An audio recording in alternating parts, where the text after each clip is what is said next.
వెట్రివేల మురుగనక్ అరోహర. చాలామంది శ్రీ సుబ్రహ్మణ్యేశ్వర స్వామి యొక్క భక్తులు నన్ను అడిగేటటువంటి ప్రశ్న ఏమిటంటే, సంతాన భాగ్యం కోసం ఏదైనా స్వామివారి యొక్క వ్రతం ఉన్నదా, లేదా స్వామివారి యొక్క తిరుమంత్రం ఏమైనా ఉందా అని చెప్పి నన్ను అడుగుతూ ఉంటారు. నేను గతంలో చాలాసార్లు చెప్పున్నాను, మళ్ళీ మరొకసారి పునశ్చరణ చేస్తున్నాను. ఉన్నదమ్మా, ఉన్నది. కందర షష్ఠి వ్రతం అని ఒక వ్రతం ఉన్నది, షష్ఠి వ్రతం అని చెప్పి ఒకటి ఉన్నది, షష్ఠీదేవి వ్రతం అని చెప్పి కూడా ఉన్నది, మరొకటి ఉన్నది. ఇప్పుడు నేను చెప్పబోయేది షష్ఠీదేవి వ్రతం. షష్ఠీదేవి అంటే ఎవరు? శ్రీ మహాదేవసేన అమ్మవారు. ఈవిడ శ్రీ సుబ్రహ్మణ్యేశ్వర స్వామి యొక్క పెద్ద పట్టపురాణి. షణ్ముఖ నాయకునికి దేవేరైంది కనుక ఈ తల్లికి షష్ఠీదేవి అని పేరు. ఈవిడ గర్భరక్షాంబిక, శిశు సంక్షేమ దేవత. ఈవిడ వాహనం పిల్లి.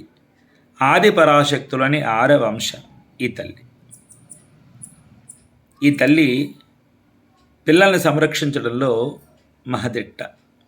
గర్భరక్షణ, శిశురక్షణ గావిస్తుంది. ఈ తల్లి ఆరాధన చేయడానికి ఎటువంటి మడి, ఆచారము, నియమం, నిష్ఠ ఏం అక్కర్లేదు. మీరు ఏ స్థితిలో ఉన్నా కూడా ఈ తిరుమంత్రాన్ని చదువుకోవచ్చు. స్త్రీలు నెల 31 రోజులు కూడా చదువుకోవచ్చు. ఈ వ్రత కథ కూడా చాలా పెద్దది. గతంలో మీకు నేను చెప్పాను, ఒకసారి ప్లేలిస్ట్ చూడండి, అందులో సుబ్రహ్మణ్య తత్వ వైభవం మీద, ఆధ్యాత్మిక విషయాల మీద ఉంటాయి. ఇంకా చెప్తానులే, కంగారు పడకండి. ముందు ఈ విషయం తెలుసుకోండి. ఈ మంత్రం ఏమిటంటే చెప్పండి.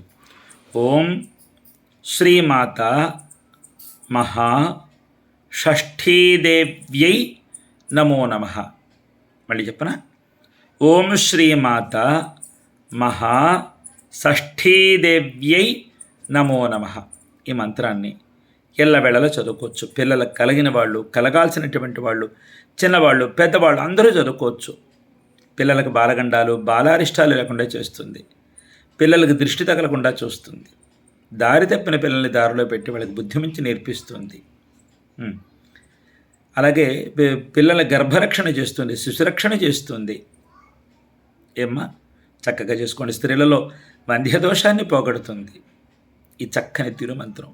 ఎటువంటి ఆచారం, నియమం, నిష్ఠ, మడి ఏమి అక్కర్లేని మనసు పెట్టుకుని చేసుకోండి. ఆ తల్లి తప్పకుండా పలుకుతుంది. ఈ తల్లికి మహమంత్రసాని అనేటటువంటి పేరు కూడా ఉందన్నమాట. ఈ మంత్రాన్ని శ్రద్ధాశక్తులతో చేసుకోండి. ఆ తల్లి అనుగ్రహం చేత సంతాన భాగ్యం లేక బాధపడుతున్నటువంటి వాళ్ళకి సంతాన భాగ్యం కలిగి తీరుతుంది. తథాస్తు.